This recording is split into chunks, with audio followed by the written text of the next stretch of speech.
नमस्कार मेरे प्यारे साथियों, कैसे हो आप सब। उम्मीद है आप सब अच्छे होंगे। आपका हार्दिक स्वागत है हमारे YouTube चैनल हर घर सफलता में।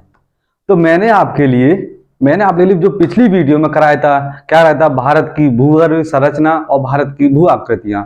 मैंने उस दिन बताया था आपके लिए कि मैं आपके लिए यानी नेक्स्ट वीडियो में आपके लिए पढ़ाऊंगा क्या भारत की नदियां। तो उसी कड़ी में भारत की नदियों में देखेंगे भारत की प्रमुख नदियां, यानी कि भारत की प्रमुख नदियां कौन कौन सी हैं। तो सबसे पहले अगर हम बात करें तो बात क्या कह रहे हैं कि भारत की जो नदियां हैं, प्रमुख नदियां, उनका वर्गीकरण, यानी जो भारत की प्रमुख नदियां हैं उनका वर्गीकरण।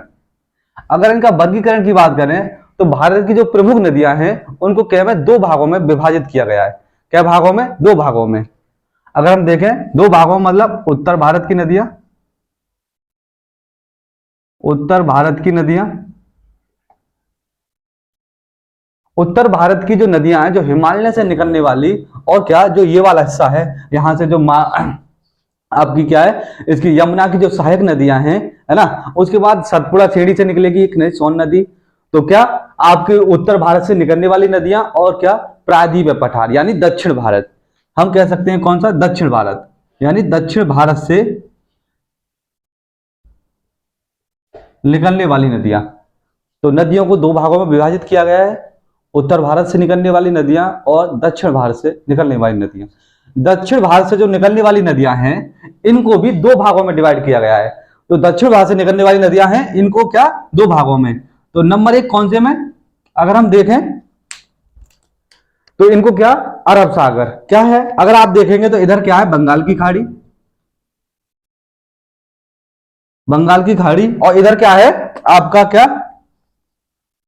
अरब सागर। क्या है? अरब सागर। तो इधर क्या है अरब सागर, यानी कि कुछ नदियां ऐसी होंगी जो अपना जल कहां गिरा रही होंगी? बंगाल की खाड़ी में, और कुछ नदियां होंगी जो अपना जल कहां गिरा रही होंगी? अरब सागर में। तो इसी के हिसाब से अरब सागर में जल गिराने वाली नदियां, और बंगाल की खाड़ी में, और क्या बंगाल की खाड़ी में जल गिराने वाली नदियां, इनको दो भागों में विभाजित किया गया है। दक्षिण वाली नदियों को अरब सागर में जल गिराने वाली नदियां, और आपकी बंगाल की खाड़ी में जल गिराने वाली नदियां। एक और अगर इनमें वर्गीकरण की बात करें उत्तर भारत और दक्षिण भारत की नदियों में, तो सबसे महत्वपूर्ण है जो उत्तर भारत की नदियां हैं वो कैसी हैं? वर्षवाहानी। वर्षवाहानी का मतलब है वह नदियां जिनमें वर्ष भर जल रहता है, यानी कि वह नदियां जिनमें वर्ष भर यानी पूरी साल क्या रहता है? जल रहता है, उसे कहते हैं वर्षवाहानी। ऐसा क्यों कि उत्तर भारत की जो हिमालय की जो नदियां हैं वो वर्षवाहानी है? क्योंकि हिमालय एक नवीन मोरदार वलित पर्वत है। जो हिमालय है क्या है? नवीन वलित मोरदार पर्वत है। यहां पर क्या है इसमें यहाँ ग्लेशियर पाए जाते हैं। हिमालय की जिसकी औसत ऊंचाई कितनी है अगर देखें तो 6100 मीटर। तो हिमालय पर क्या है ग्लेशियर पाए जाते हैं। वही ग्लेशियर क्या होता है? क्या गर्मी से क्या होते हैं? पिघलते रहते हैं। तो जब वो पिघलते रहते हैं तो क्या होता है? जल, यानी कि उनको पर्याप्त जल मिलता रहता है पूरी साल।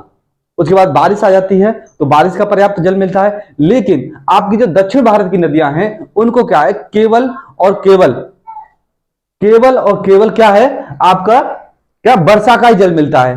तो ये कैसी है? मौसमी नदियां।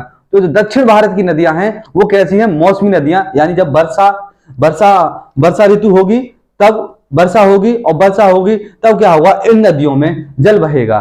तो उत्तर भारत की नदियां और दक्षिण भारत की नदियों में मुख्यतः क्या है? मुख्यतः अंतर है क्या? वर्ष बहानी और मौसमी नदियां। जो दक्षिण भारत की नदियां हैं वो कैसी है? मौसमी नदियां। और उत्तर भारत की नदियां कैसी है आपकी? वर्ष बहानी। तो सबसे पहले अगर इंपॉर्टेंट देखिए परीक्षा की अगर दृष्टिकोण से देखा जाए तो उत्तर भारत की नदियां बेहद महत्वपूर्ण है। और उत्तर भारत की नदियां में महत्वपूर्ण है कौन सी? आपकी गंगा नदी तंत्र। कौन सी नदी तंत्र? गंगा नदी तंत्र। ठीक है, तो सबसे पहले अगर हम पढ़ेंगे क्या? गंगा नदी तंत्र। नदी और नदी तंत्र में मेन डिफरेंस होता है कि सभी नदियों को, यानी कि इसकी सहायक नदियां है ना, सहायक नदियों से मिलने वाले पूरे तंत्र को क्या कहते हैं? गंगा नदी तंत्र। ठीक है, तो भारत की प्रमुख नदियां, अच्छा इसके बाद अगर नदियां और प्लस सहायक नदियां, नदी वह नदी जो अपना जल डायरेक्ट समुद्र में गिराती हो उसे हम नदी कहते हैं, और सहायक नदी क्या कहते हैं, वह नदी जो किसी विशेष नदी के माध्यम से, यानी वह नदी जो किसी विशेष नदी के माध्यम से अपना जल क्या समुद्र में गिराती है, तो उस नदी को हम क्या कहते हैं, सहायक नदी। ठीक है, तो सबसे महत्वपूर्ण जो नदियों में सबसे महत्वपूर्ण नदी है कौन सी है, गंगा नदी तंत्र। और हेडिंग डालेंगे आप क्या, गंगा नदी तंत्र, हेड डालेंगे गंगा नदी तंत्र।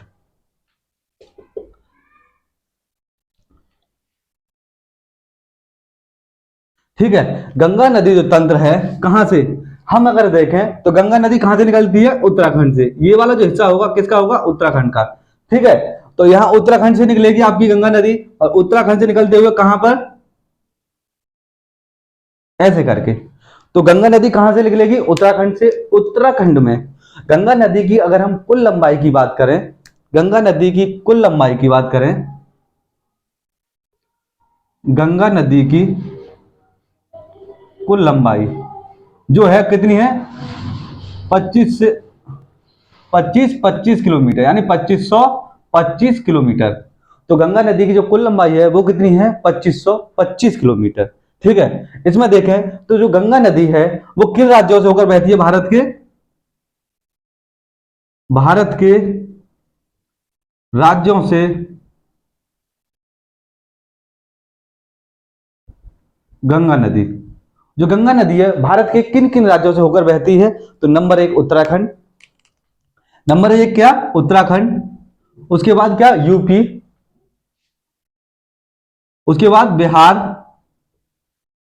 बिहार के बाद झारखंड, झारखंड के बाद क्या, पश्चिम बंगाल। तो भारत के कितने राज्यों से होकर बह रही है, यूपी, यूपी के बाद आपका उत्तराखंड, उत्तराखंड के बाद यूपी, यूपी के बाद बिहार, बिहार के बाद आपका झारखंड, और झारखंड के बाद पश्चिम बंगाल। ठीक है, अब जो भारत में जो नदी गंगा नदी बह रही है वो कितने कितने किलोमीटर बह रही है, यानी कि जो इसका विस्तार है, यहां से अगर हम बात करेंगे तो जो उत्तराखंड में गंगा नदी कितने किलोमीटर प्रभावित होती है, तो सबसे पहले बात करेंगे कितना, 450 किलोमीटर। जो गंगा नदी उत्तराखंड में 450 किलोमीटर प्रभावित होती है। उसके बाद अगर हम देखें तो कितनी बहती है यूपी में, यूपी में 1000 किलोमीटर। जो गंगा नदी है यूपी में कितने किलोमीटर बहती है, 1000 किलोमीटर। उसके बाद अगर हम देखें तो बिहार में कितनी बहेगी आपकी, 405 किलोमीटर। कितनी बहेगी, 405 किलोमीटर। उसके बाद अगर हम देखें तो किसमें, झारखंड में, और झारखंड में कितनी बहेगी, 40 किलोमीटर। इसके बाद अगर हम पश्चिम बंगाल की बात करें तो पश्चिम बंगाल में कितनी रहेगी, 520 किलोमीटर। ठीक, तो गंगा नदी भारत के कितने राज्यों में होकर बहती है, उत्तराखंड, यूपी, बिहार, उसके बाद झारखंड और पश्चिम बंगाल।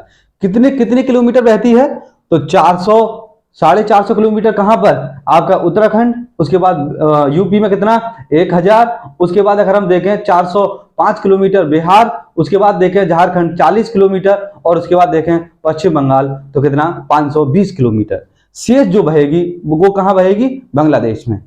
ठीक है, इसके बाद अगर हम देखें तो अगर हम इसी से अनुमान लगा सकते हैं जो गंगा नदी है वो भारत में सबसे अधिक किस राज्य में प्रभावित होती है, कि मतलब किस राज्य में सबसे अधिक बहती है। तो अगर हम देखें किस राज्य में बह रही है, तो आपकी यूपी में। जो गंगा नदी है यूपी में सर्वाधिक बह रही है, और सबसे कम कहां बह रही है, झारखंड में, महज 40 किलोमीटर। ठीक, इसके बाद अगर हम देखें तो अगर मैं यहाँ पर सहायक नदियां, और आप इस एक बार एक मैप को आप अपने दिमाग में सेट कर लीजिए कि गंगा नदी उत्तराखंड से निकल रही है, उसके बाद यूपी, यूपी के बाद बिहार, बिहार के बाद क्या, झारखंड, झारखंड के बाद पश्चिम बंगाल, और पश्चिम बंगाल में जाकर ये क्या होगा, 2 शाखाओं में बढ़ जाएगी। एक शाखा चली जाएगी इसकी बांग्लादेश में, और एक शाखा रह जाएगी आपकी कहां पर, पश्चिम बंगाल में। ठीक है, तो ये रहेगी, कौन सी रहेगी, ये हुगली नदी रहेगी। कौन सी, हुगली नदी। ठीक, इसके बाद हम आगे बढ़ेंगे तो मैं इस मैप को मिटा रहा हूं, और आप क्या करें, मैं आपके लिए विस्तार पूर्वक, यानी पूरी नदी को एकदम विस्तार पूर्वक, नदी, सहायक नदियां, इसकी पूरा बताऊंगा। ठीक है, तो आप इसका स्क्रीनशॉट ले लीजिए।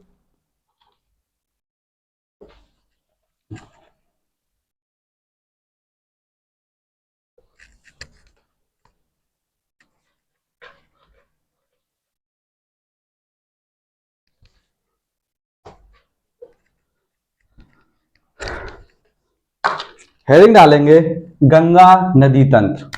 क्या डालेंगे हेडिंग, क्या पढ़ेंगे, गंगा नदी तंत्र, गंगा नदी तंत्र।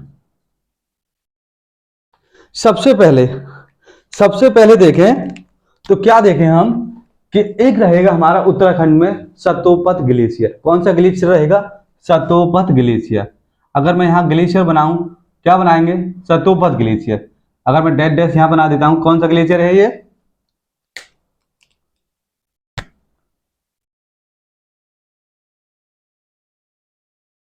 सतोपत ग्लेशियर। ठीक है, सतोपत ग्लेशियर रहेगा। इस ग्लेशियर से क्या होगा, ये दोनों एक ही हैं, मैंने थोड़ा अलग अलग बना दिया है। अगर मैं पूरे बनाता तो इसके लेफ्ट साइड और राइट साइड है ना, तो लेफ्ट साइड से क्या निकलेगी, धौली गंगा।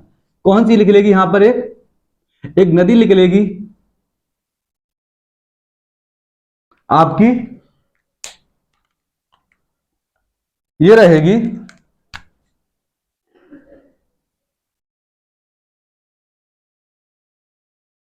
धौली गंगा। इसके बाद इसकी अगर हम राइट साइड की बात करें तो यहां रहेगी कौन सा, विष्णु गंगा।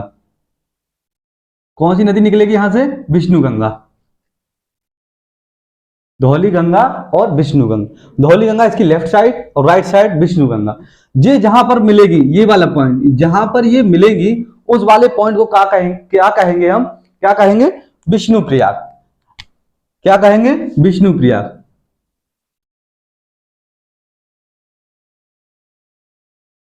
ठीक है, जहां पर ये धौली गंगा और विष्णु गंगा जहां पर मिलेगी, उस स्थान को क्या कहेंगे, विष्णु प्रयाग। इसके बाद जब ये धौली गंगा और विष्णु गंगा आपस में मिलेंगी और जैसे ही आगे बढ़ेंगी, तो अब तक तो ये धौली गंगा विष्णु गंगा के नाम से जानी जा रही थी, अब जानी जाएंगी ये अलकनंदा के नाम से। किस नाम से, अलकनंदा के नाम से। यहां से जैसे ही ये चलेंगी, यहां से अगर मैं बात करूं, यहां से जैसे स्टार्ट होंगे, इसे क्या कहेंगे, धौल आप कहेंगे अलकनंदा। अलकनंदा भारत की सबसे गहरी नदी है। क्या है, अलकनंदा भारत की सबसे गहरी नदी है।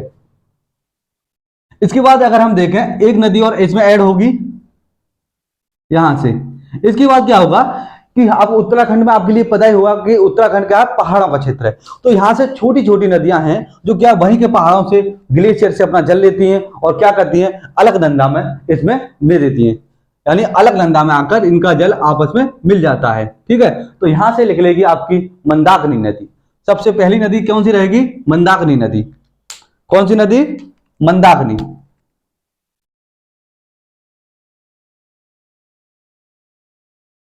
कौन सी नदी रहेगी, मंदाकिनी।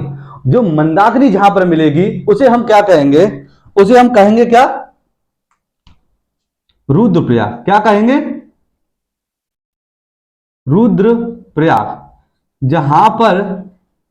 जहां पर ये नदी यानी जो मंदाकिनी जहां पर मिलेगी उसे हम कहेंगे रुद्रप्रयाग। उसके बाद अगर हम आगे बढ़ें, उसके बाद अब इस नदी को हम क्या कहेंगे, यहां पर अलकनंदा। अब यहां से और यहां तक हम क्या कहते जाएंगे, अलकनंदा। एक और नदी इसमें मिलेगी आकर, कौन सी नदी मिलेगी, इसके बाद पिंडार नदी। कौन सी नदी, पिंडार नदी।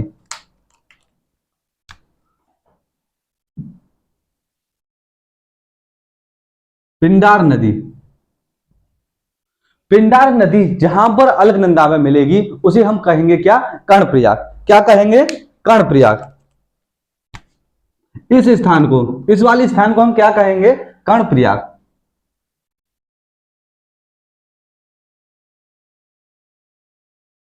इसके बाद अगर हम आगे देखें तो इसके बाद कौन सी नदी मिलेगी, आपकी नंदाकिनी। जैसे ही हम आगे बढ़ेंगे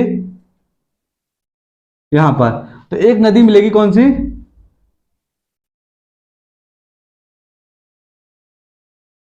नंदाकिनी नदी। कौन सी नदी मिलेगी, आपकी नंदाकिनी नदी।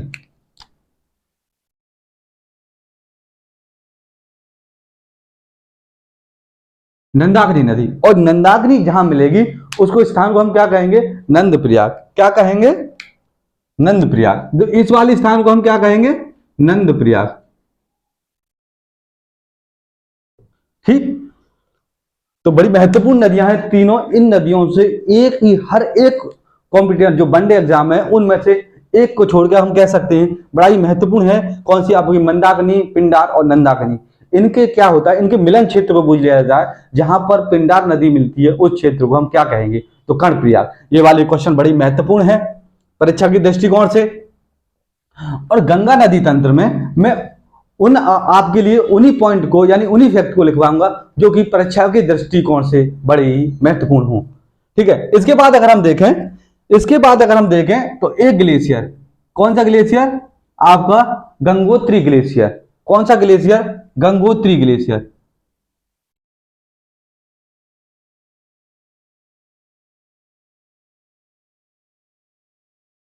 गंगोत्री ग्लेशियर से एक नदी निकलेगी, कौन सी, भागीरथी नदी। कौन सी नदी, भागीरथी नदी। एक नदी निकलेगी, कौन सी, भागीरथी नदी। ये जो भागीरथी नदी है जिस स्थान पर मिलेगी उसको हम क्या कहेंगे, देवप्रयाग। बड़ा ही महत्वपूर्ण है परीक्षा के दृष्टिकोण से, देवप्रयाग बहुत महत्वपूर्ण है। कहां पर, देवप्रयाग में। तो हम कह सकते हैं कि जो कहां पर, आपका अलकनंदा और भागीरथी जहां मिलती हैं उसे हम क्या कहेंगे, देवप्रयाग। क्या कहेंगे, देवप्रयाग। ये वाली नदी कौन सी है, भागीरथी नदी। भागीरथी नदी, इसी भागीरथी नदी की एक महत्वपूर्ण सहायक नदी है। कौन सी नदी है आपकी,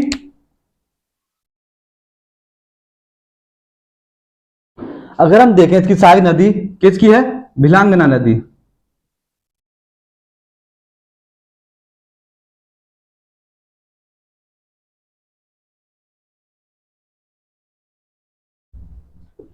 इसकी एक सहायक नदी है भिलांगना नदी। इस भिलांगना नदी की एक सहायक नदी है, बड़ी महत्वपूर्ण नदी है, वो कौन सी नदी है, टेहरी नदी। कौन सी नदी है, टेहरी नदी। भिलांगना नदी की अगर हम सहायक नदी की बात करें तो इसकी नदी कौन सी है, टेहरी नदी।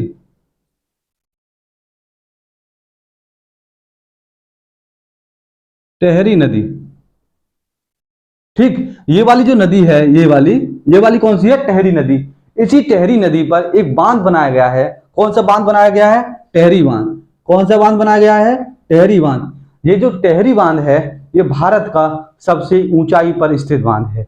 ठीक है, और जो टेहरी पावर प्रोजेक्ट जो बन रहा है, अगर वो बन जाएगा तो भारत का सबसे बड़ा प्रोजेक्ट होगा। ठीक है, तो बड़ा महत्वपूर्ण है टेहरी बांध। अभी इसका जो निर्माण कार्य है अभी वो चल रहा है। तब ये प्रॉपर जब बन जाएगा तो भारत का सबसे बड़ी परियोजना होगी, कौन सी, टेहरी परियोजना। ठीक, भागीरथी नदी पर एक नदी है भिलांगना नदी, उसी की सहायक नदी है कौन सी, टेहरी नदी, और इसी नदी पर बना है टेहरी बांध। ठीक, इसके बाद अगर हम बात करते हैं आगे, अब तक तो हमने इसे क्या कहा था, इस वाली नदी को भागीरथी नदी, और यहां से यानी विष्णुप्रयाग से और देवप्रयाग तक थोड़ा समझेंगे इसको। विष्णुप्रयाग से और देवप्रयाग तक इस नदी को हमने क्या कहा था, अलकनंदा नदी। क्या कहा था, अलकनंदा नदी। इस तीनों यहां पर अगर हम देखें, यहां तक, यहां से और यहां तक, इनको क्या कहेंगे हम, अलकनंदा। क्या कहेंगे,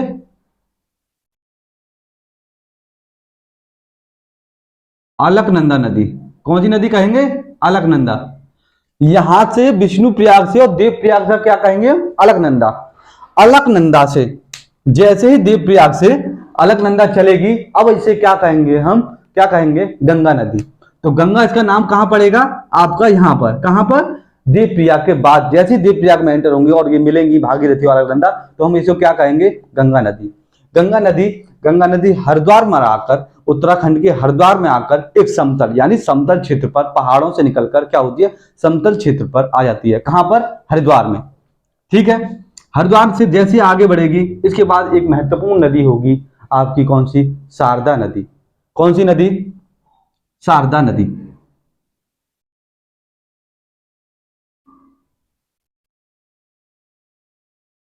शारदा नदी को हम काली नदी कहते हैं। ठीक है, शारदा नदी, जो शारदा नदी है वो कहां से निकल रही है आपकी, कहां से, उत्तराखंड से। और जो उत्तराखंड से निकलकर कहां मिलेगी, आपकी कन्नौज में। हाँ, एक और जब कन्नौज में एंटर हो, यहां पर आ जाएगी, कहां पर, कन्नौज। ये वाला जो स्थान रहेगा क्या रहेगा आपका, कन्नौज। ठीक है। तो जो शारदा नदी है, जो शारदा नदी है क्या है, एक और यहां क्वेश्चन आता है कि यूपी में जो गंगा नदी है वो यूपी में किस जिले से क्या होती है आपकी, एंटर करती है यूपी में, तो कौन से बिजनौर से।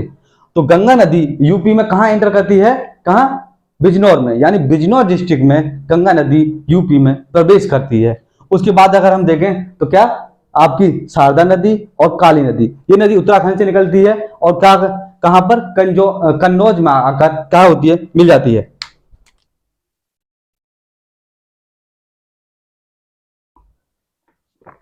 कहां पर मिलती है, कन्नौज में। इसका अगर देखें तो ये नदी, अगर यहां पर लिख दूं इसको,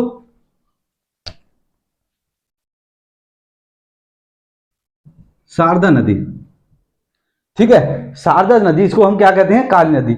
ये कहां से निकलती है, उत्तराखंड से। और उत्तराखंड कौन से, मिलान ग्लेशियर। जब मैं आपके लिए ग्लेशियर पढ़ाऊंगा तो बताऊंगा क्या, यहां पर मिलान ग्लेशियर, किस ग्लेशियर से, मिलान ग्लेशियर से निकलेगी उत्तराखंड। जब मैं आपके लिए ग्लेशियर पढ़ाऊंगा तो बताऊंगा कहां, मिलान ग्लेशियर को। तो मिलान ग्लेशियर से निकलेगी कौन सी, शारदा नदी। और शारदा नदी को हम क्या कहते हैं, काली नदी। शारदा नदी को क्या कहते हैं हम, काली नदी। इसके बाद अगर हम देखें तो उत्तराखंड से एक और नदी निकलेगी आपकी, कौन सी, रामगंगा। कौन सी नदी निकलेगी, रामगंगा।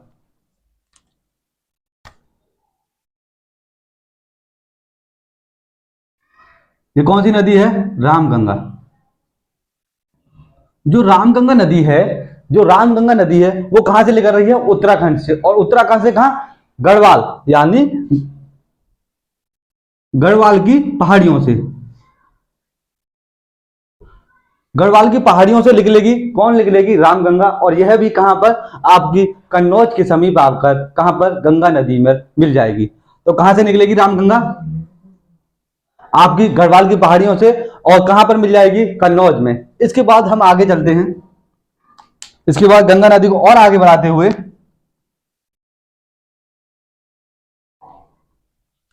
कहां, इसके बाद अगर हम देखें तो गंगा नदी की सबसे बड़ी जो सहायक नदी है वह कौन सी है, आपकी यमुना नदी। गंगा नदी की सबसे बड़ी जो सहायक नदी है वह कौन सी है, यमुना नदी। देखें तो एक ग्लेशियर यहां है, कहां, उत्तराखंड में। और ये नदी यानी कि आपकी यमुना नदी, यमुना जो नदी है,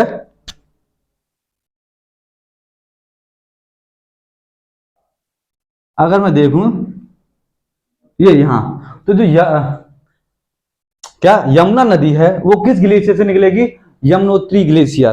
गंगा यमुना नदी किस ग्लेशियर से निकलेगी,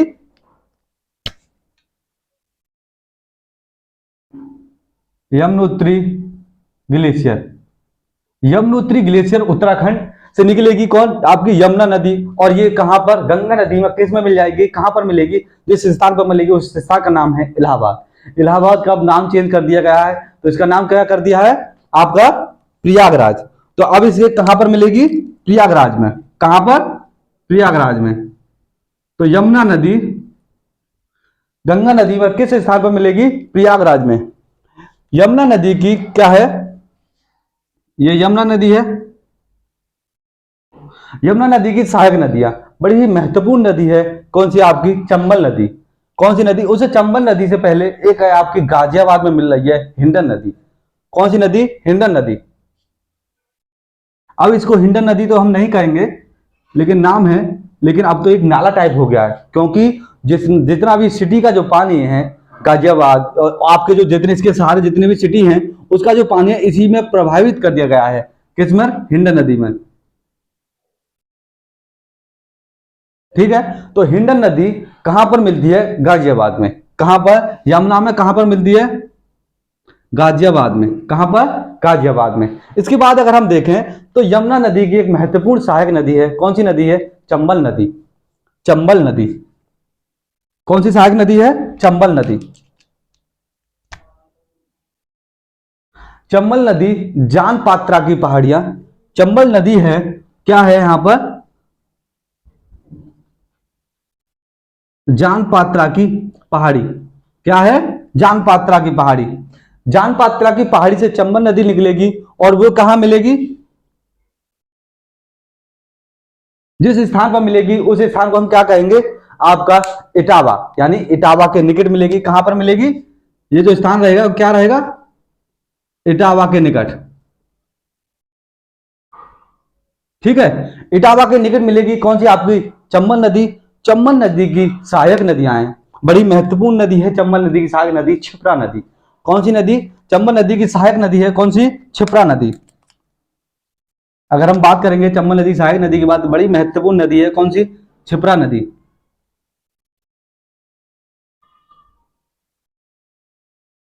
क्षिप्रा नदी पर सिंहस्थ कुंभ का मेला लगाया जाता है। क्षिप्रा नदी पर क्या होता है? सिंहस्थ। कौन सा? सिंहस्थ। अब यूपी सरकार ने कुंभ को दो भागों में डिवाइड किया है। पहले भी था अर्ध कुंभ और कुंभ होता था, लेकिन अब उसका नाम चेंज कर दिया है। अब क्या कर दिया है? कुंभ और महाकुंभ। जो महाकुंभ का जो मेला लगता है 12 साल बाद, उसको क्या है? आपका क्षिप्रा नदी पर लगता है, उज्जैन में, है ना? ये वाला यहाँ पर क्षिप्रा नदी के किनारे। तो इसी को क्या कहते हैं? इस मेले को क्या नाम दिया है? सिंह अस्त मेला। क्या दिया है नाम? सिंह अस्त मेला।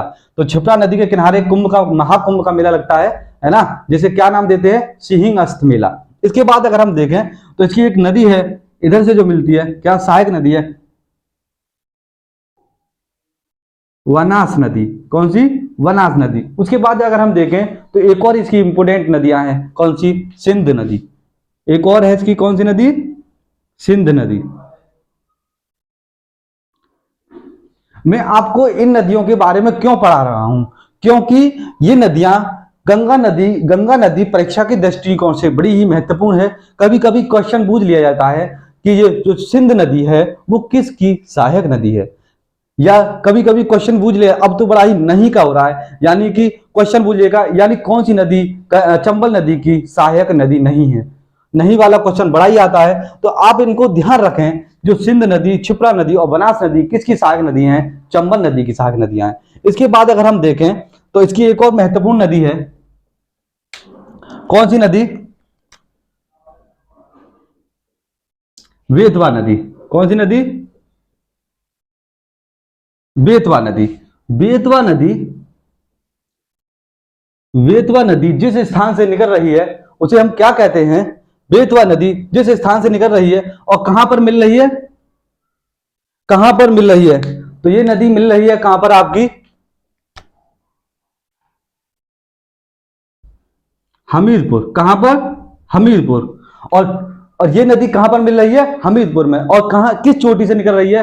तो रायसेन। अगर हम देखें कहां? रायसेन। रायसेन की पहाड़ियां। तो ये नदी कहां से? रायसेन की पहाड़ियां, एमपी। और जो जानपात्रा की पहाड़ियां, ये भी कहां पर हैं? एमपी। अगर डालना चाहें एमपी, और ये कहां है? एमपी। एक क्वेश्चन मैं चंबल नदी में बताना भूल गया, बड़ा ही मोस्ट है, कि चंबल नदी पर तीन बड़े महत्वपूर्ण बांध बने हैं। चंबल नदी पर तीन बड़े ही महत्वपूर्ण बांध बने हैं। आपके कौन से? गांधी सागर, राणा सागर और जवाहर सागर। यानी आपकी चंबल नदी पर तीन महत्वपूर्ण बांध बने हैं। कौन से? गांधी सागर, इसके बाद राणा सागर और जवाहर सागर। गांधी सागर जो है, गांधी सागर बांध, आपका गांधी सागर जो बांध है, इन्हें लिख लेना। गांधी सागर कहां पर है? आपका एमपी में। इसके बाद है का आपका राणा सागर। राणा सागर बांध ये कहां पर है? राजस्थान में। और आपका अगर मैं बात करूं एक और जवाहर सागर, तो ये कहां पर है? जवाहर सागर बांध ये कहां पर है? आपका राजस्थान में। तो तीन बड़े महत्वपूर्ण बांध है चंबल नदी पर। गांधी सागर बांध, इसके बाद अगर हम देखें गांधी सागर के बाद अगर हम देखें यहां पर गांधी सागर, जवाहर सागर और राणा सागर। कौन कौन से बांध है? गांधी सागर, राणा सागर, जवाहर सागर। ठीक। इसके बाद अगर हम देखें यमुना नदी की एक और सहायक नदी है केन नदी। यमुना नदी की एक और सहायक नदी कौन सी है? केन नदी। कौन सी नदी है? केन। केन नदी। केन नदी है। केन नदी कहां से निकल रही है? आपकी कैमूर। केन नदी कैमूर की पहाड़ियों से निकल रही है। किससे निकल रही है? कैमूर की पहाड़ियां। कहां से? कैमूर की पहाड़ियां, कैमूर की पहाड़ियों से निकल रही है आपकी केन नदी, और कहां पर मिल रही है, ये आपकी मिल रही है यूपी के बांदा में। कहां पर? यूपी के बांदा में। कहां पर? बांदा में।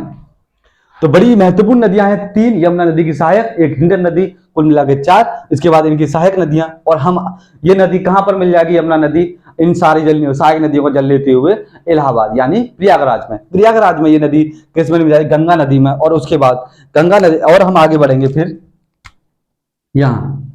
इसके बाद अगर हम देखें, इसके बाद अगर हम देखें तो क्या आपकी लिख लेगी फुलर झील। फुलर झील कहां पर है? पीलीभीत में। फुलर झील एक झील है, आप कौन सी? फुलर झील, ठीक है। और ये कहां है? पीलीभीत में। यहां से एक नदी निकलेगी आपकी, कौन सी? गोमती नदी। कौन सी नदी निकलेगी? गोमती।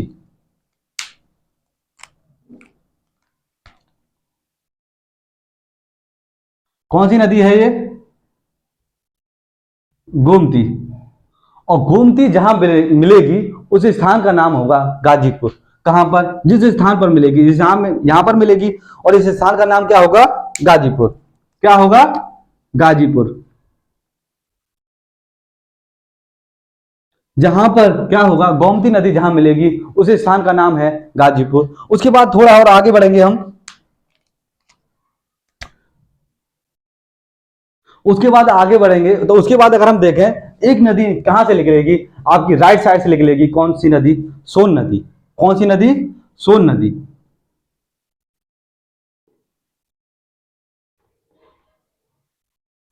सोन नदी जहां से निकलेगी उसे कहते हैं हम अमरकंटक की चोटी। जब मैंने आपके लिए पिछली क्लास में ही पढ़ाया था सतपुड़ा की पहाड़ियां, तो मैंने पढ़ाया बताया था आपके लिए जो अमरकंटक चोटी है वो हाईएस्ट, सेकंड हाईएस्ट पीक है किसकी? आपकी सतपुड़ा की। और फर्स्ट कौन सी थी? धूपगढ़ी। धूपगढ़ी कहां पर थी? महादेव पर। तो जो सीढ़ी है कौन सी? अमरकंटक सीढ़ी, यानी अमरकंटक की जो चोटी है कौन सी? अमरकंटक। अमरकंटक की चोटी जो है वहां से निकलेगी आपकी कौन सी नदी? सोन नदी। कौन सी नदी निकलेगी? सोन नदी। और जो सोन नदी है वो गंगा नदी तंत्र की एकमात्र नदी है जो 90 डिग्री पर काटेगी। मतलब जब ये गंगा नदी में मिलेगी तो वो इसका जो एंगल होगा कैसा होगा? 90 डिग्री। मतलब गंगा नदी में जब ये नदी मिल रही होगी तो वो जब उस समय क्या होगा? समकोण, यानी कि 90 डिग्री पर मिल रही होगी। तो भारत यानी कि गंगा नदी की एकमात्र नदी है वो क्या है? जो सीधी बह रही है उत्तर दिशा की ओर। क्वेश्चन कैसे भी कहीं से घुमा के पूछ लिया जा सकता है। जैसे कि अगर हम इसी को बात करें तो इसको कह सकता है क्या कि सीधी उत्तर की ओर मिलने वाली गंगा नदी तंत्र की एकमात्र नदी कौन सी है? तो कौन सी नदी है? सोन नदी। अगर हम कह सकते हैं कि गंगा नदी में वह कौन सी नदी है जो कि 90 डिग्री का एंगल बनाती है? कौन सी नदी है? आपकी सोन नदी। वह कौन सी नदी है जो समकोण पर गंगा नदी पर मिलती ही है? तो कौन सी? सोन नदी। एक ही क्वेश्चन को वो अनेकों भाषाओं में चेंज करके पूछ सकता है। और पेपरों में अब पेपर हार्ड नहीं है। अगर हम अब के एग्जामों की बात करें तो पेपर हार्ड नहीं है, क्वेश्चन पहले वही है, लेकिन क्वेश्चनों की लैंग्वेज को थोड़ा मोनेटाइज यानी थोड़ा परिवर्तन करके वो अब क्या कर रहा है? लैंग्वेज को हार्ड बना रहा है, जिससे कि हमको समझने में क्या हो रहा है? थोड़ा कंफ्यूजन पैदा हो जाता है। ठीक है, तो एक ही क्वेश्चन को वो कई अनेकों भाषा में बना सकता है। तो मैंने आपके लिए बताया कि सोन नदी भारत में क्या? गंगा नदी में 90 डिग्री का एंगल पर काटती है। ठीक है, इसके बाद अगर हम देखें तो सोन नदी की एक बड़ी महत्वपूर्ण नदी है, सहायक नदी है, कौन सी? रिहंद नदी। सोन नदी की एक सहायक नदी है, कौन सी? रिहंद नदी। कौन सी नदी है ये सहायक नदी? रिहंद नदी। इसी नदी पर, इसी रिहंद नदी पर क्या है आपका? क्या है? रिहंद जल विद्युत परियोजना है। रिहंद जल विद्युत परियोजना, जो रिहंद जल विद्युत परियोजना है वो क्या है? यूपी की सबसे बड़ी जल विद्युत परियोजना है। क्या है? सबसे बड़ी जल विद्युत परियोजना है। इसी रिहंद नदी पर, इसी रिहंद नदी पर यानी जो जल विद्युत परियोजना है इसी के पास में, इसी के यानी जो रिहंद जल विद्युत परियोजना है इसी के पास में एक झील का निर्माण किया है, कृत्रिम झील। कृत्रिम झील का मतलब है जो मानव द्वारा निर्मित हो। ऐसी झीलें जिनका निर्माण मानव द्वारा किया गया हो उसे हम क्या कहते हैं? कृत्रिम झील। तो इस रिहंद परियोजना में एक झील है, यहाँ पर कौन सी? कृत्रिम झील है, और इस झील का नाम क्या है? आपका गोविंद बल्लभ पंत झील। क्या नाम है इसका? गोविंद बल्लभ पंत झील। क्या नाम है? गोविंद बल्लभ पंत झील, लिख लेना है ना, गोविंद बल्लभ पंत झील। ठीक है, तो इस सोन नदी की सहायक नदी कौन सी है? रेहंद नदी। इस पर एक परियोजना बनी है, रेहंद जल विद्युत परियोजना, और इसी पर एक कृत्रिम झील है, कौन सी? आपकी गोविंद बल्लभ पंत झील।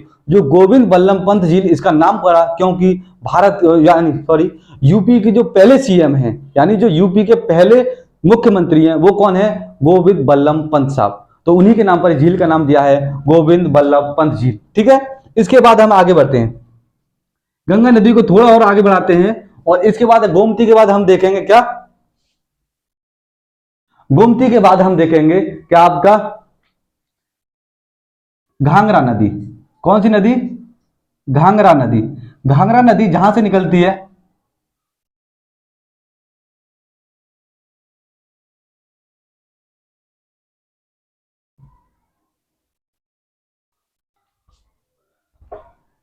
उत्तराखंड में है एक मफसूल ग्लेशियर। कौन सा है? मफसूल ग्लेशियर। जहां से निकल रही है आपकी कौन सी नदी? घाघरा नदी। कौन सी नदी? घाघरा नदी। जब ये घाघरा नदी यूपी गंगा यानी गंगा में कहा मिलती है, तो ये नदी कहां पर मिलेगी? आपकी छपरा में। और छपरा कहां पर है? आपको पता होगा कि अब क्या है, गंगा नदी बिहार में एंटर कर गई है। तो वो गंगा नदी कहां पर, ये घाघरा नदी कहां मिलेगी? छपरा में। तो घाघरा नदी कहां पर मिलेगी? जिस स्थान पर मिलेगी उस स्थान का नाम क्या है? छपरा। घाघरा नदी कहां मिलेगी? छपरा में।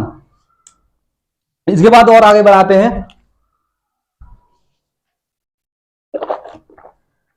इसके बाद हम देखेंगे गंडक नदी। क्या?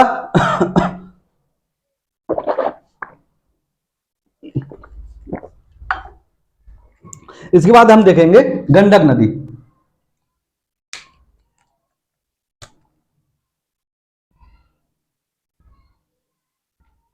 गंडक नदी, ये कौन सी नदी है? गंडक नदी। गंडक नदी कहां से निकल रही है? तो मैंने आपके लिए जब मैं हिमालय पढ़ा रहा था, तो नेपाल में एक मैंने आपको चोटी बताई थी, कौन सी? धौलागिरी चोटी। कहां सी? धौलागिरी चोटी। वहीं के पास से, वहीं से एक नदी निकल रही है, कौन सी? आपकी गंडक नदी। और जो गंडक नदी ये गंगा नदी में किस स्थान पर मिलेगी? तो किस स्थान पर मिलेगी? कहां पर मिलेगी? आपकी हाजीपुर में। कहां पर? हाजीपुर में। जिस स्थान पर मिलेगी उस स्थान का नाम क्या होगा? हाजीपुर।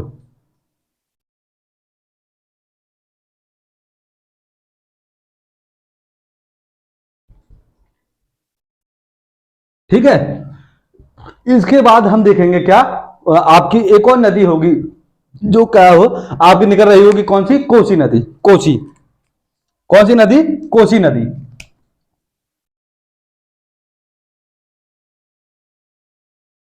और कोसी जो नदी होगी, तब मैं आपके लिए हिमालय पढ़ा रहा था, तो कोसी नदी कहां से निकल रही है? आपकी एवरेस्ट के समीप है। अब कौन? गोसाई। एवरेस्ट क्या? कौन? एवरेस्ट के समीप, यानी एवरेस्ट के पास। एवरेस्ट विश्व की सबसे ऊंची चोटी है, उसी के पास में एक क्या है? ग्लेशियर है। कौन सा? गोसाई। उसी के यहां से, तो कहा? एवरेस्ट के पास। एवरेस्ट के पास।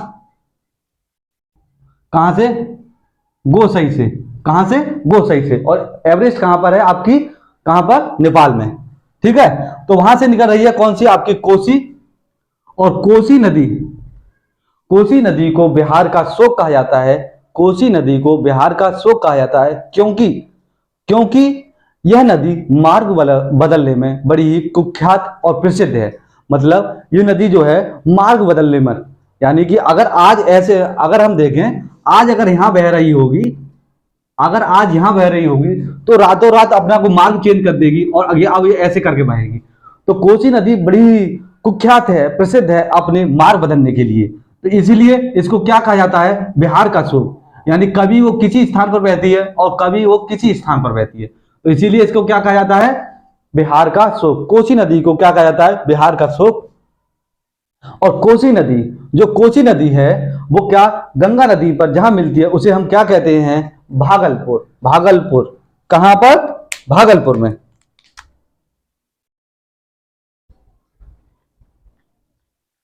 कहां पर? भागलपुर में।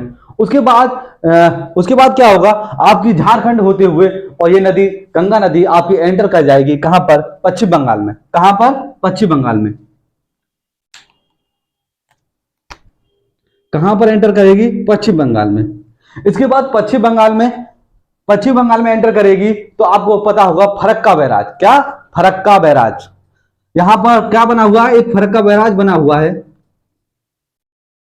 ठीक है। फरक्का बैराज पर एक नदी मिलेगी, कौन सी? महानंदा नदी। महानंदा नदी। ये जो महानंदा नदी है, ये कहां से निकल रही है? दार्जिलिंग की पहाड़ियों से। कहां से? दार्जिलिंग। देखें तो महानंदा नदी कहां से निकल रही है? दार्जिलिंग की पहाड़ियों से। कहां से? दार्जिलिंग की पहाड़ियों से। ये दार्जिलिंग पहाड़ियां कहां पर हैं? पश्चिम बंगाल में। और बड़ी ही फेमस हैं किसके लिए? किसके उत्पादन के लिए? आपकी चाय के उत्पादन के लिए। तो दार्जिलिंग की जो पहाड़ियां हैं किसके लिए प्रसिद्ध हैं? आपकी चाय के उत्पादन के लिए, ठीक है। इसके बाद अगर हम देखें तो क्या कहां, अब ये कहां पर मिलेगी? तो ये है आपका फरक्का बैराज। क्या है?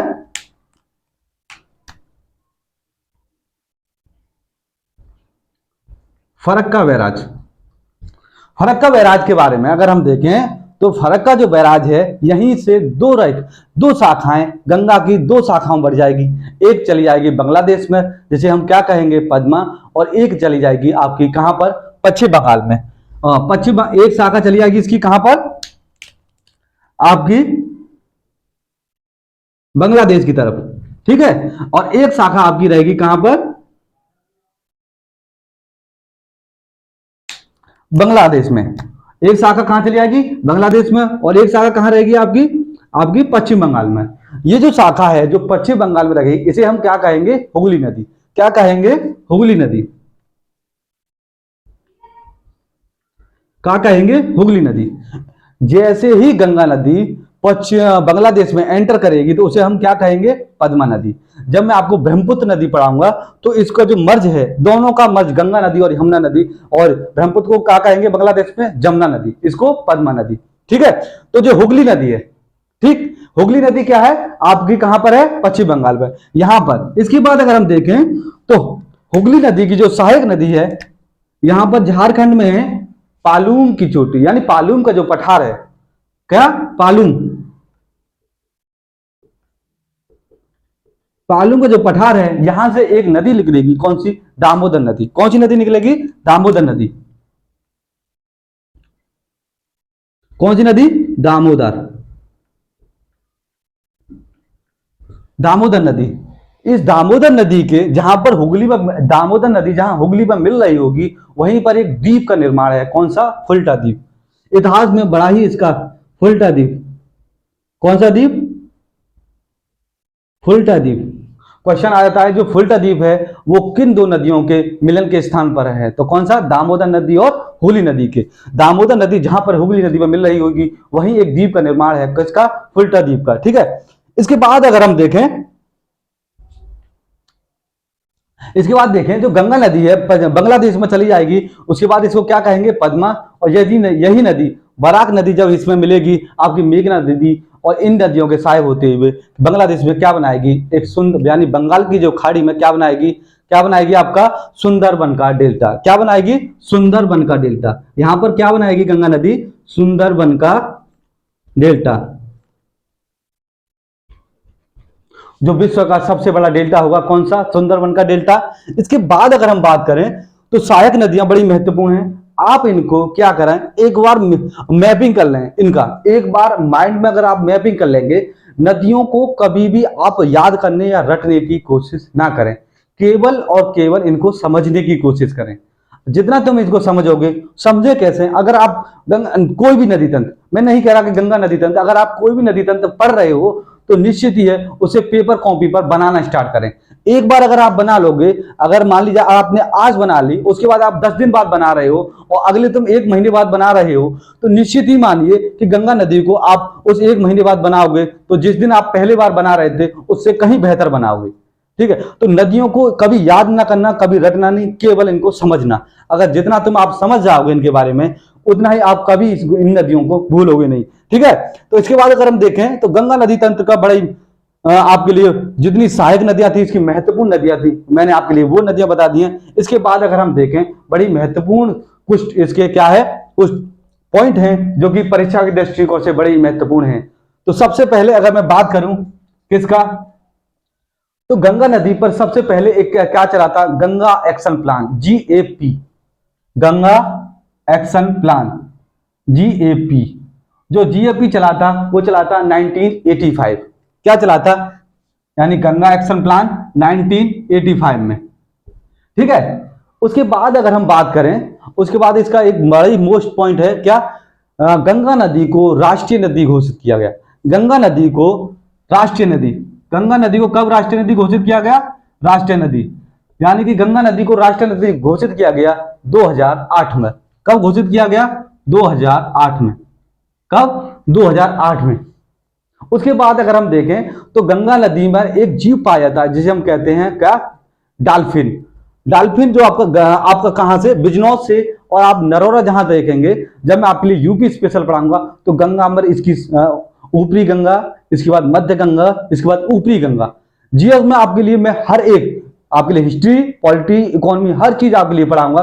तो जब मैं आपके लिए यूपी स्पेशल पढ़ा रहा हूँ तब मैं गंगा को क्या और विस्तार से पूर्व पढ़ा रहा हूँ यूपी में, यानी यूपी के जो क्षेत्र हैं किस जिले में होकर निकल रही है, किससे कितने होकर निकल रही है। तो इसी गंगा को किसमें, ऊपरी गंगा, 3 भागों में विभाजित किया गया है, ऊपरी गंगा, मध्य गंगा और निचली गंगा। तो जो निचली गंगा वो कहां पर है, नरोरा में। तो बिजनौर से जो नरोरा है इसमें एक बड़ा ही बड़ा ही जो क्या मनुष्य के लिए कभी भी काटता नहीं है, क्या एक जीव पाया जाता है, जलीय जीव, जिसे हम कहते हैं डॉल्फिन, जिसे हम क्या कहते हैं, डॉल्फिन। तो डॉल्फिन को 2009 में राष्ट्रीय जलीय जीव घोषित किया गया। तो राष्ट्रीय जलीय जीव, एक और पॉइंट की बात करेंगे, जलीय जीव 2009 में, और किसको घोषित किया गया था, डॉल्फिन को। किसको, डॉल्फिन को। जो डॉल्फिन को राष्ट्रीय जलीय जीव घोषित किया गया। ठीक है, राष्ट्रीय जो आपकी डॉल्फिन नदी है, वो डॉल्फिन है, डॉल्फिन जो मछली है वो क्या, इसी को दूसरा नाम क्या कहते हैं, सूसू मछली। कौन सी मछली, सूसू मछली। क्योंकि जब ये चलती है ना, जब सूसू की आवाज होती है, तो इसीलिए इस मछली को क्या कहते हैं, सूसू मछली। डॉल्फिन मछली को क्या कहते हैं, सूसू मछली। ठीक है, उसके बाद अगर हम बात करें, तो क्या है, गंगा नदी। गंगा नदी का जो बेसिन क्षेत्र है, यानी जो गंगा नदी की सहायक नदियां हैं, उसमें यमुना नदी का जो बेसिन क्षेत्र है, इसको वर्ष 2013 में सम्मिलित किया गया था। यानी गंगा नदी बेसिन क्षेत्र प्लस यमुना नदी बेसिन क्षेत्र को कब शामिल किया गया था, यमुना नदी बेसिन क्षेत्र को 2013 में। इसको लिख लेना, यहाँ जगह नहीं है, मैं आपके लिए बता ही दे रहा हूं। ठीक है, 2013 में, यानी गंगा नदी बेसिन क्षेत्र में यमुना नदी को जोड़ा गया था वर्ष 2013 में। उसके बाद अगर हम महत्वपूर्ण टॉपिक की, एक महत्वपूर्ण पॉइंट की बात करें, तो इसका कहते हैं कि गंगा का जो जल है वो क्या है, कभी खराब नहीं होता। ऐसा क्यों, तो गंगा का जो जल है कभी खराब नहीं होता, ऐसा इसलिए है क्योंकि गंगा में एक क्या होता है, बैक्टीरियोफीजो एक वायरस पाया जाता है। ठीक है, कौन सा वायरस, बैक्टीरियोफीजो।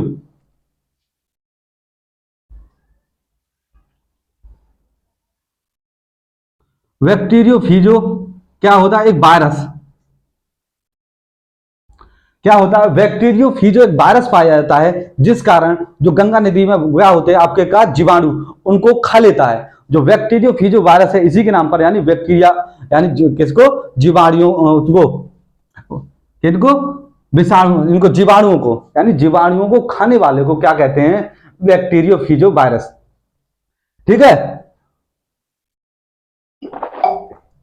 क्या होगा, बैक्टीरियोफीजो वायरस होगा, जीवाणुओं को खा लेगा, जिस कारण से गंगा नदी का जो पानी है वो कभी खराब नहीं होता है। किसके कारण, बैक्टीरियोफीजो वायरस का। बड़ा ही महत्वपूर्ण है, इसको आप स्टार लगा सकते हैं, कभी भी अगर क्वेश्चन आता है तो बड़ा ही महत्वपूर्ण है इसका आना। ठीक है, इसके बाद अगर हम देखें बैक्टीरियोफीजो वायरस, इसके बाद अगर हम देखें तो हमें फरक्का बैराज, फरक्का जो बैराज है, आखिरकार फरक्का बैराज का निर्माण क्यों हुआ, बड़ा ही इंपॉर्टेंट है। आप फरक्का जो बैराज है क्या, एक वैज्ञानिक थे, कौन, ऑर्थन कोटेन। अर्थन कोटेन जो है, गंगा नदी क्या है, यहाँ पर तो ऊंचाई पर है तो यहाँ तो स्पीड से बहती है। इसके बाद थोड़ा सा इसको इसे समतल पर आ रही है ना, समतल पर जैसे यहाँ पर आ जाएगी तो क्या होता है, क्या होगा कि यहाँ पर गाद इकट्ठी हो जाती है, यानी कि गाद। इसी गाद को फरक्का बैराज का जो निर्माण किया गया था, इसका मेन उद्देश्य था अर्थन कॉटन साहब का, इस गाद का जो यहाँ समतल पर रहेगी गंगा नदी, इसी गाद को इस गाद से निपटने के लिए किस बैराज का निर्माण किया गया था, फरक्का बैराज का। तो गाद से निपटने के लिए किस बैराज का निर्माण किया गया था, फरक्का बैराज का। और फरक्का बैराज कहां पर है, आपका पश्चिम बंगाल में। और जिसने फरक्का बैराज का निर्माण किया गया था वह क्या है वो कौन थे, अर्थन कॉटन साहब, ठीक है। इसके बाद अगर हम बात करें अर्थन कॉटन साहब, हाँ, इसके बाद अगर हम देखें एक बड़ा महत्वपूर्ण टॉपिक है जल पुरुष, यानी भारत का राष्ट्रीय जल पुरुष। जल पुरुष किसे कहा जाता है, जल पुरुष यहां दिखाई दे रहा है। जल पुरुष कहा जाता है किनको, राजेंद्र प्रसाद को। राजस्थान में एक जल अभियान चला था, तरुण जल अभियान 1985 में। उसी पर इनके का संस्थापक थे जल पुरुष के राजेंद्र सिंह। इन्होंने क्या चलाया था, अभियान चलाया था तरुण जल अभियान। कौन सा, तरुण जल अभियान। इसीलिए इनको उपाधि दी गई थी जल पुरुष की, ठीक है। तो गंगा नदी पर अब जो भी कुछ मैंने बनाया है, इसे आप परिभाषा के तौर पर पहले इसको चित्र को बनाएं, उसके बाद हर एक पॉइंट को, यानी गंगा नदी यहां से निकल रही है, उसके बाद विष्णु प्रयाग, इसके बाद ये है ना, इनको सबको एक नोट कर लें। यानी कि पहले तो चित्र बनाएं, उसके बाद सभी को क्या करें, इनकी परिभाषा लिखते जाएं, ठीक है। जिससे कि आपको जब आप पढ़ें तो एक बार मैपिंग देख लें, उसके बाद इसका परिभाषा देख लें, ठीक है। तो कैसी लगी आपको क्लास, कमेंट करके जरूर बताएं हमारी क्लास के लिए। और क्लास को ज्यादा से ज्यादा शेयर करें, जिससे कि इस क्लास का अधिक से अधिक लोगों को बेनिफिट हो सके और इसका फायदा हो सके। और हमारे चैनल हर घर सफलता को सब्सक्राइब करें, ताकि हम अधिक से अधिक लोगों तक पहुंच सकें और अपनी फ्री एजुकेशन को अधिक से अधिक व्यक्तियों, स्टूडेंट तक पहुंचकर फ्री एजुकेशन प्रोवाइड कर सकें। ठीक, नमस्कार।